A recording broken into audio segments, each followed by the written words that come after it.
Oke, selamat pagi semuanya. Mari kita mulai kelas kita pagi ini. Kita berdoa dulu. Bapa di surga, Bapa yang baik, saat ini kami akan mempelajari firman Tuhan. Kami akan mulai kelas agama kami. Tolong kami ya Bapa, supaya kami boleh mengerti. Inilah doa kami serahkan kelas kami tangan-Mu. Di dalam nama Tuhan Yesus kami telah berdoa. Amin. Saat ini kita akan melanjutkan pelajaran kita yang di pertemuan lalu. Pertemuan lalu kita sudah belajar mengenai komunikasi. Apa itu komunikasi, peran komunikasi, dan bagaimana hambatan-hambatan komunikasi itu terjadi. Begitu juga dengan komunikasi kita dengan Tuhan, yaitu doa. Doa adalah salah satu solusi untuk keterputusan atau keterpisahan antara Allah dan manusia. Saat ini kita akan mempelajari apa itu doa, apa itu fungsi doa, bagaimana cara berdoa. Oke, apa itu doa? Apa itu doa? Ini dia. Doa adalah percakapan dengan Tuhan. Nah, jelas kan? Doa adalah percakapan dengan Tuhan. Dalam Yeremia 29 ayat 12 sampai 13 dibilang, dan apabila kamu berseru, berdoa, dan datang untuk berdoa kepadaku, maka aku akan mendengarkan kamu. Apabila kamu mencari aku, kamu akan menemukan aku. Apabila kamu menanyakan aku dengan segenap hati. Nah, jadi Tuhan bilang, ini janji Tuhan. Kalau kita mau berdoa kepada Tuhan, Tuhan akan mendengar kita. Kalau kita mau ngomong, mau mendekat dan mencari Tuhan, Tuhan akan datang kepada kita. Nah, itu doa untuk bercakap-cakap dengan Tuhan. Selanjutnya, Tuhan itu ingin ngobrol dengan kita. Dalam Wahyu 3:20. Lihat, aku berdiri di muka pintu, di depan pintu, dan mengetok. Jika ada orang yang mendengar suaraku dan membuka pintu, aku akan masuk dan mendapatkannya. Dan aku akan makan bersama-sama dengan dia, dan ia bersama-sama dengan aku. Jadi di sini kita melihat bahwa Tuhan itu sementara menunggu kita, mengetuk pintu hati kita, supaya dia bisa masuk dan ngobrol dan bersekutu, berhubungan dengan kita, umat-umatnya. Tuhan itu mau. Oleh karena itu kita harus berdoa. Karena doa adalah cara kita membuka hati kita kepada Tuhan. Supaya Tuhan boleh masuk. Nah, pada saat kapan kita bisa ngobrol dengan Tuhan? Pada saat kapan kita bisa ngobrol dengan Tuhan? Nah, kita lihat di sini. Pada saat kita bermeditasi dalam doa dan mencurahkan seluruh pikiran kita. Kita keluarkan pikiran kita kepada Tuhan. Saat itu juga Tuhan dapat berbicara dengan kita. Ketika kita bermeditasi, kita berdoa berfokus, sungguh-sungguh, kita curhat, di saat itulah Tuhan akan berbicara dan ngobrol bersama dengan kita. Nah, ini dia konsep doa yang perlu kita ketahui. Doa itu mendekatkan kita dengan Tuhan. Dalam buku Step to Christ, doa bukanlah membawa Allah turun kepada kita, melainkan membawa kita naik kepadanya. Jadi doa itu bukan Tuhan yang turun, tetapi apa? Kita yang naik menghadap Tuhan. Wah, hebat sekali doa itu ya.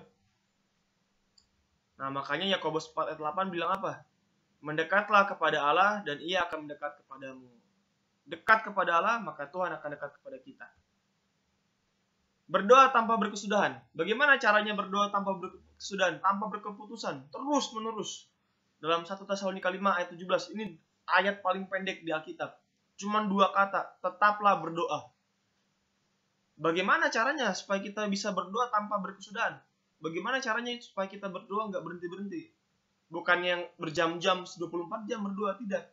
Tetapi berdoa tanpa berkesudahan artinya adalah berdoa di mana saja kita berada, kita jalan, kita makan, di kerumunan, di tempat yang bising, kita berdoa dalam hati. Kapan saja, di mana saja. Nah itu dia, berdoa di mana saja dan kapan saja. Itulah definisi dari doa tidak berkesudahan. Ada 3 prinsip doa yang perlu kita ketahui. Yang pertama, jangan terburu-buru. Kalau berdoa jangan kayak gini, Tuhan saya mau makan, berkati makan ini, amin. Enggak, bukan gitu. Berdoa itu kita mesti sungguh-sungguh merenungkan apa yang kita katakan, merenungkan apa yang akan kita butuhkan, merenungkan pertolongan Tuhan. Nah, itu berdoa dengan tidak terburu-buru. Nah, terus jangan bertele-tele. Kalimat yang berputar-putar, nggak to the point, seperti ahli Taurat orang Farisi ini. Di Matius 6 ayat 7, ngomongnya putar-putar, bertele-tele. Nggak mau to the point. Ngomong sama Tuhan to the point, karena Tuhan sudah tahu apa yang kita inginkan.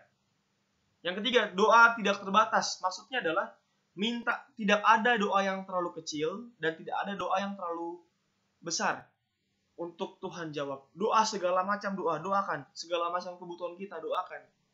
Karena apa? Dalam 1 Petrus 5:7 mengatakan, serahkanlah segala kekhawatiranmu kepada Tuhan, sebab Ia yang memelihara kamu. Jadi berdoa untuk segala macam hal, untuk segala keperluan, karena Tuhan tidak terbebani dengan doa kita. Tuhan sangat luar biasa, dan Tuhan tidak terbatas. Oleh karena itu, karena Tuhan tidak terbatas, kita harus berdoa secara tidak terbatas. Apa saja kita doakan. Banyak-banyak nggak apa-apa. Tidak ada yang terlalu ringan untuk Tuhan, tidak ada yang terlalu berat untuk Tuhan jawab. Nah, selanjutnya ada 2 jenis doa. Yang pertama doa pribadi, yang kedua doa bersama. Apa itu doa pribadi dan doa bersama? Mari kita lihat doa pribadi dan doa bersama. Doa pribadi. Nah, sebenarnya teman-teman, Tuhan itu sudah mengetahui kebutuhan kita sebelum kita berdoa. Tuhan sudah tahu apa isi hati kita. Tetapi Tuhan ingin kita membuka hati kepadanya dalam doa. Tuhan ingin kita buka hati kita supaya Tuhan boleh masuk dan bekerja di dalam hati kita melalui doa. Oleh karena itu Ibrani pasal 4 ayat 16 mengatakan, sebab itu marilah kita dengan penuh keberanian menghampiri tahta kasih karunia. Tahta kasih karunia, surga maksudnya. Supaya kita menerima rahmat dan menemukan kasih karunia untuk mendapat pertolongan kita pada waktunya. Kita harus menghadap ke surga melalui doa supaya kita boleh ditolong oleh Tuhan. Kalau kita nggak datang, bagaimana Tuhan caranya menolong kita? Tuhan dapat menolong kita kalau kita datang kepada Dia. Nah, berdoa dalam keheningan. Bagaimana tuh berdoa dalam keheningan? Jangan seperti ahli Taurat orang Farisi berdoa di pinggir jalan, teriak kencang-kencang. Berdoa di tempat kerumunan, enggak. Tetapi Yesus mengatakan dalam Matius 6 ayat 6. Tetapi jika engkau berdoa, masuklah ke dalam kamarmu, tutuplah pintu dan berdoalah kepada Bapamu yang ada di tempat tersembunyi. Tuhan tempat tersembunyi maksudnya apa? Di surga yang tidak bisa dilihat. Maka Bapamu yang melihat yang tersembunyi akan membalas kepadamu. Berdoa masuk ke dalam kamar, tempat yang hening. Selanjutnya, doa bersama. Doa bersama bagaimana itu? Doa bersama itu bisa di keluarga, bisa bersama teman, bisa bersama anggota gereja. Nah, bersama-sama. Kenapa?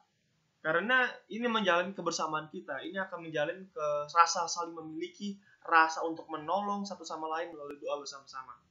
Oleh karena itu Matius 18 ayat 20 mengatakan, sebab di mana 2 atau 3 orang berkumpul dalam namaku, nama Tuhan, di situ aku ada di tengah-tengah mereka. Tuhan ada bersama-sama dengan orang yang berkumpul untuk berdoa, untuk membaca firman, untuk beribadah. Oleh karena itu mari kita juga membiasakan diri untuk berdoa bersama-sama. Berdoa pribadi itu baik, berdoa bersama-sama juga itu baik. Nah, sampai di sini pelajaran kita pada hari ini kita telah melihat apa itu doa, fungsi doa, bagaimana cara berdoa, dan jenis-jenis doa. Mari kita mengerti ini dan mari kita praktekkan. Mari kita berdoa. Karena Tuhan rindu ngobrol sama kita.